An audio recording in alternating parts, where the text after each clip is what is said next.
Welcome Sumos! Today I wanted to take some time to talk about the first automatic watch I ever purchased, the Tevise T801 automatic watch. As you can see, it styled after the Rolex dates of Mariner, but I wanted to discuss some of the areas the watch has let down and some things I like about it. I'll start with what I like. The first positive about the Tevise is the price, and one of the things that really impressed me about the watch. At the time of filming, the watch can still be purchased for about $25. Now, although this price has increased more recently as the watch has gained popularity on YouTube, it can still be had for under $30 shipped. That is still great value for money. Another great aspect of the watch is the fact that it's automatic. You can wind the watch a few times every morning and you're good to go the rest of the day. If this is your only watch, it's even better. As you go about your normal day, the watch will wind via the rotor spinning in the back and charge the movement. This ultimately means no battery is needed, and in theory the watch will just keep on beating until the movement gives out or needs the service. This is usually every 5 to 10 years. Moving on to reason number 3 then of why I really like this watch, and it's the signed crown. Yes, for under $25 you're getting a signed crown. Many watches 15 times the price, such as the Seiko Turtle, don't have a signed crown. Props to the guys making these watches for stepping up on small details like that. The Tevise logo is embossed onto the crown, which adds to the aesthetic of the watch. The fourth positive of the watch for me is the look.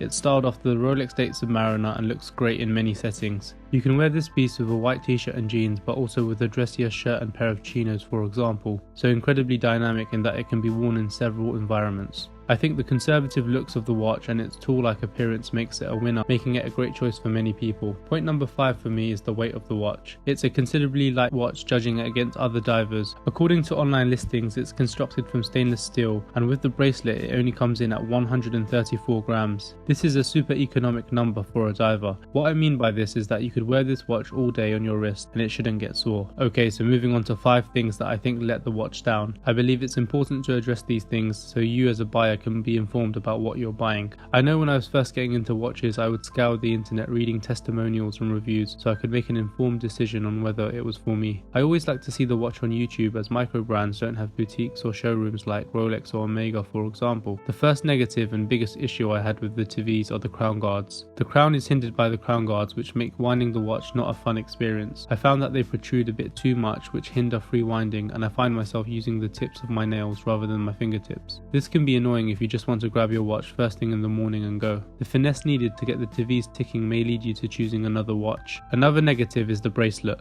It's very light and feels quite jangly. Although it's better than the Seiko 5 bracelet, it feels more like chrome-plated brass than stainless steel. This may however just be me, as I've been spoiled by much more expensive bracelets that I have in my collection. For about $25, not a lot of research and development has gone into the bracelet, but that's okay. The third issue that lets the Tevise down is its dimensions. It has a case diameter of nearly 43mm, which makes it a big watch, much larger than the watch it's styled after, the Rolex Submariner. The sub measures in at 40mm, which has no doubt aided it in becoming one of the most iconic watches, as well as a great fit for most people. Had the Tevise been 3mm smaller, I think it would have made the fit on wrist substantially more comfortable. I reckon the movement used inside meant they had to forge the case 3mm larger to account for this. Fourth is the bezel action. Although functional, it has a significant amount of play. This means if you use it to time something and knock the watch, it can move as much as 5 to 7 minutes. I guess the only saving grace is that although it's styled after a diver watch, it's not a diver. It's more of a cosmetic diver with a mere 30 meters of water resistance. So you can use it to time how long a pizza's been in the oven, but you wouldn't take it on a dive, where the margins for risks are much more greater. My final issue with the Tevise is when I first got it out of the box, the rotor was not freely rotating. This meant that the watch essentially wasn't functioning properly.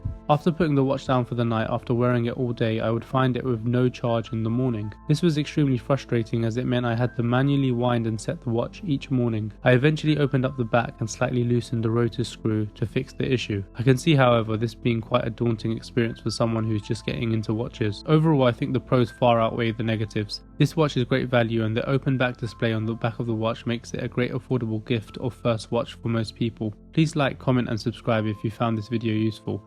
Thank you very much, Sumos. Take care.